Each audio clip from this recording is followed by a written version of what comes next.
Hey everybody, Prepper for the Ages coming at you from my living room. How you doing today?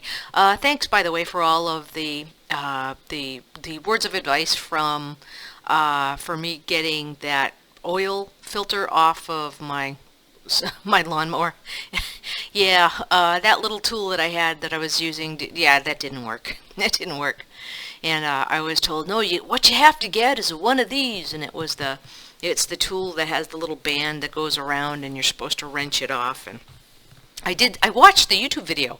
I literally watched the YouTube video of the guy changing the oil and the oil filter on the same kind of riding lawnmower I had.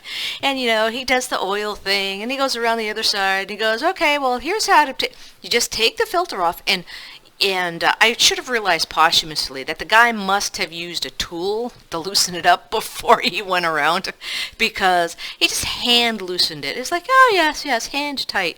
And so he hand loosened it and he went on. So like literally, I'm like, sure, I can do this. I walk outside and I drain all the oil, and then I go to the other side and I go to loosen it, and I can't hand loosen it. Aha, but I have the tool. I have the tool.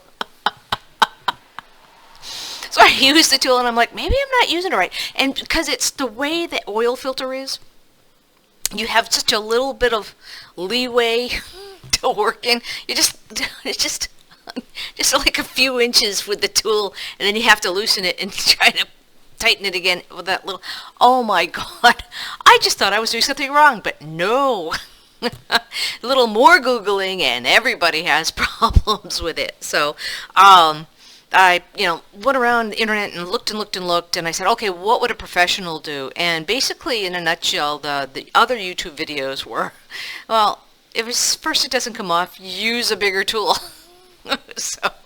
So the only other bigger tool that would fit that I had in my basement was this pipe wrench. It is literally a pipe wrench, and it has I can just open the wrench.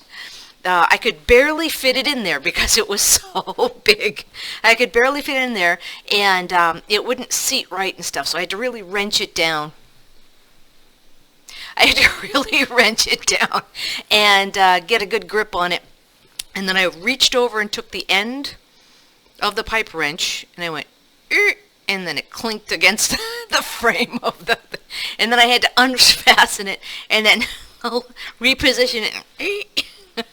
So, but it did move. It did slowly go down, and I just did it, and it was, me and the mosquitoes out there. It was great. So yeah. So thank you for being patient with me, and thank you, tribe, for all your suggestions. It was much appreciated. See, being a tribe works, even if we are miles and miles apart. So I thank you. But that is the saga of getting the oil filter off. I got the oil filter off. It drained down into the bucket, and the new oil filter, yeah, I dunked my finger in and put oil on it, and then screwed it back on and started it. You put oil in it and started it up. So, knock on wood. Knock on wood, it's okay. So at least that's out of the way for another year or so. I do thank you. Okay, all right. There's my trials and tribulations of yesterday afternoon, evening. Okay, I hope you're having a good one. Prepper for the Ages, signing out for now.